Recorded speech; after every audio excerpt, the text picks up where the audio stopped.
80-yillar haqida nima desa bo'ladi? Deyarli hali anime inqilobi sodir bo'lmagandi. Anime industriyasi esa endi boshlanayotgan davr edi. Yaponiyani Amerikada alami bor edi, albatta urushdan yutqazilgandan keyin. Bu alamni bir narsa qilib bo'lsa ham olish kerak edi. Shunda yaponlar komikslarga ochiqchasiga urush e'lon qilishdi. Ya'ni o'zini mangalar bilan. To'g'ri, mangalar dastlab Yaponiya uchun edi, lekin hozirgi paytda kamida buni butun dunyo eshitgan. U paytlarda mangalar unchalik mashhurlikka erishmagan edi. Asosiy sababi ham shunchaki rasm, oq-qora, undan tashqari o'qilishi ham qiyin edi. Shunda yaponlar animatsiya qilishga qaror qilishdi va o'z navbatida anime paydo bo'ldi. Hammaga salom, siz bilan Zenitsu. Va bu safargi videoroligimizda 1980-yildan 1989-yilgacha chiqqan eng zo'r animelar tanlab olamiz va shu haqida gaplashamiz. Bunday videolarni YouTubedan topishingiz qiyin. Shuning uchun ham videoga like bosib, kanalga obuna bo'lib qo'ying va yeb ichishga bir narsa olib kelib oling. Bo'lmasam biz boshladik.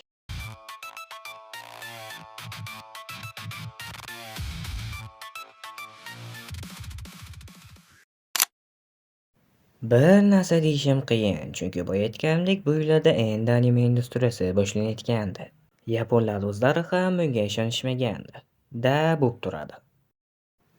1980-yil deyarli anime otasi laqabini olgan Osamu Tezuka o'z mangasini animega aylantirdi. Bu esa o'z navbatida anime industriyasiga eshik ochdi. Astro Boyni ko'pchilik bir marta bo'lsa-da multfilmni ko'rgan. Voqealar kelajakda odamlar va robotlar birga yashayotgan jamiyatda sodir bo'ladi. Afsuski, Dr. Tenma o'z o'g'lining o'limidan so'ng uni robot sifatida qayta yaratadi. Bratanimiz bilmaydi shekilli, o'tgan shu yerda qaytarib bo'lmaydi. Shu sababli ham his-tuyg'ularsiz oddiy robot edi. Bechora ota yuragi singan. Keyinchalik esa boshqa olim Doktor Chanizumu qo'liga o'tadi va qahramonga aylanadi. Astro kuchli robot sifatida jinoyatchilar, yovuz robotlar va adolatsizlikka qarshi kurashadi. Shundan so'ng asta-sekinlik bilan his-tuyg'ular paydo bo'lishni boshlaydi. Shu bilan birga animeda robotlar insondek qadriyatga ega ekanini ko'rsatadi. To'g'ri, bu yillarda albatta robotlar bo'lmagan, balki shu uchun ham odamlarga qiziq bo'lgan bo'lishi mumkin. Urusei Yatsura 1981-yil, muallif Rumiko Takahashi. O'sha legendalardan biri. Ko'pchilik bu xonani taniydi, lekin bu boshqa asar. Asar haqida asosiy voqealar. Yerga oniylar, ya'ni yaponcha so'z, o'zga sayyoraliklar hujum qiladi va yerni taxtini hal qilish uchun tasodifiy inson tanlandi. Qarangki, millionta odamdan tanlangan odam Atoro bo'ladi. U Lum bilan tag o'yinini g'alaba qozonadi va yer qutqarildi, ammo sujet tugagani yo'q. Lum Atoro uylanishga rozi bo'ldi deb Noto'g'ri tushunadi va uning hayotiga kirib keladi. Shundan so'ng Atoroning hayoti turli g'alati voqealar, boshqa o'zga sayyoraliklar, ruhlar, absurd komediyik vaziyatlar bilan to'ladi. Asosiy chiziq Atoroning beqaror muhabbati va Lumining sadoqati. Bu nimagadir unchalik mashhurlikka erishmagan, bunaqangi animalarda bunday voqealar bo'lib turadi, shunchaki ko'milib ketgan. Phase of the North Star Ikkinchi jahon urushiga belgi. Dunyo yadro urushidan keyin xarobaga aylandi. Bu ham nimanidir eslatyapti. Suv va oziq-ovqat uchun odamlar bir-biriga qarshi kurashdi. Kenichiro Hakuto Shinken, sirli jang san'ati ustasi va u albatta qahramon. Shu sababli ham zaiflarni himoya qiladi. Uning qobiliyati ham ajoyib. Gap bo'lishi mumkin emas, buni gapirmay qo'yaveramiz. Uning sevgilisi Yuri va uni o'g'irlab ketgan raqibi Shin atrofida boshlanadi. Keyin esa katta urushlar, aka raqobati va taqdir mavzuliga o'tadi. Juda dramatik va erkaklarcha og'ir hikoya. Tushunmagan bo'lsangiz ham ajoyib, chunki o'zim ham bunga unchalik tushunmadim. Dragon Ball 1986-yil. Muallif Akira Toriyama. Bu ham ko'pchiligimiz tanigan bo'lsa kerak. Anime otasi esa ko'pchilik bu odam ko'rsatadi. Osamu Tezuka birinchilardan bo'lib anime industriyasini boshlab bergan. Lekin haqiqiy afsona esa o'sha Dragon Ball bo'ladi. Bunga esa sal keyinroq. Voqealar Gokuning sayyorasi yo'q bo'lmoqda edi. Ota-onasi o'g'lini tirik qolishi uchun yerga jo'natadi. Kapsulasi o'rmonga qo'ndi.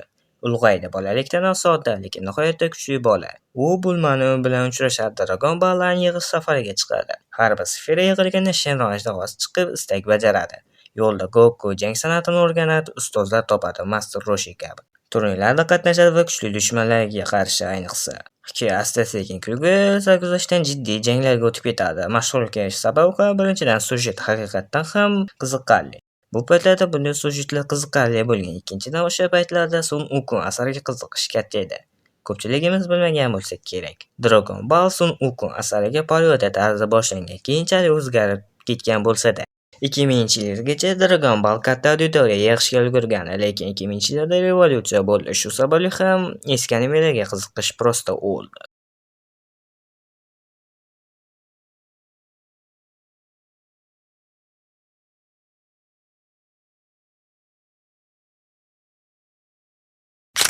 Undan tashqari bu yilda Saint Seiya, shuningdek dunyo bo'ylab Zodagritsalar nomi bilan tanilgan dunyodagi eng mashhur klassik anime hamda manga asarlaridan biridir.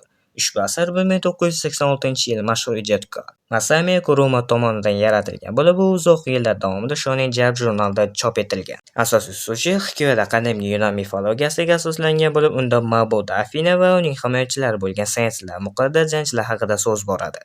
Afina va o'z insoniyatini boshqa xudolardan, masalan, Ares, Poseidon shu kabi yovuz rejalardan himoya qilish kerak. Zodak quvvati har bir jangchi ma'lum bir yulduz tulqumiga tegishli muqaddas zirh kiyadi va o'zining ichki koinoti kosmo deb ataluvchi energiyadan ishlatadi.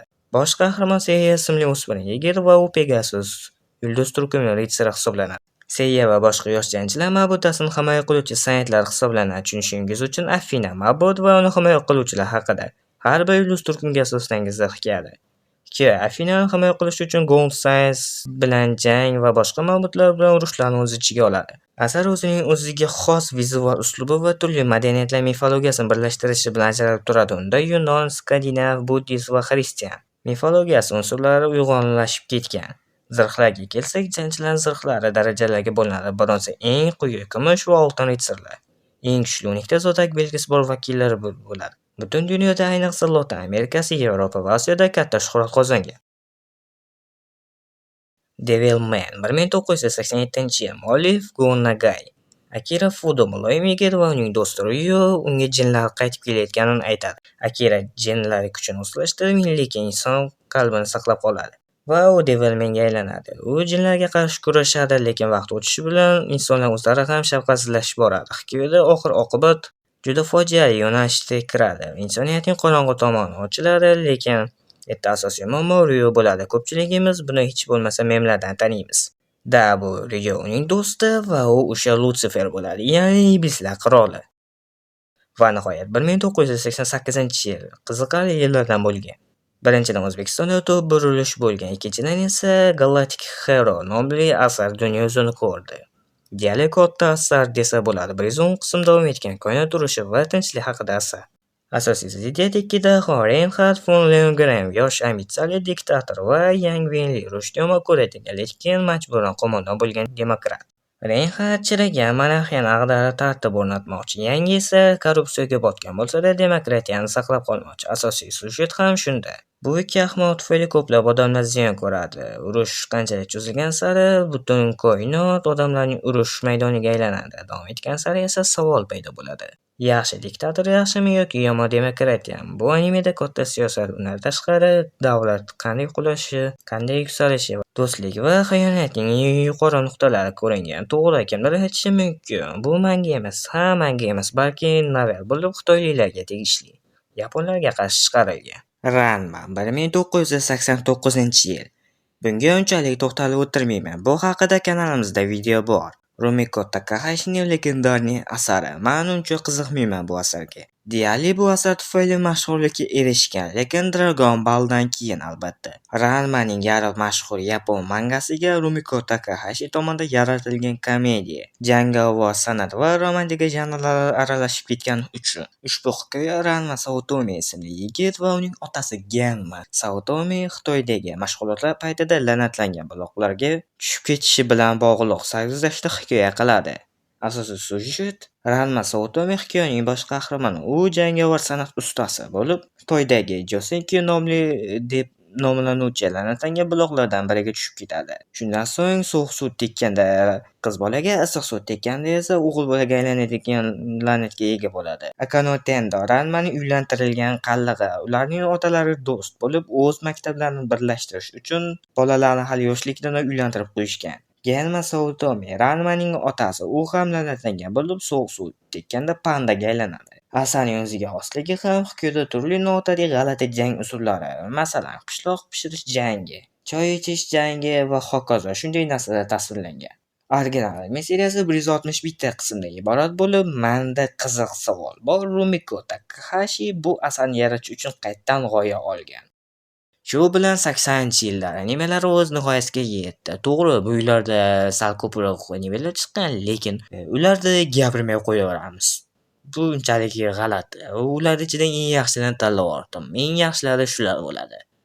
Shu bilan keyingi videolarda ko'rishamiz. Xayr, anime muxlislari, siz bilan Zinisu va xayr.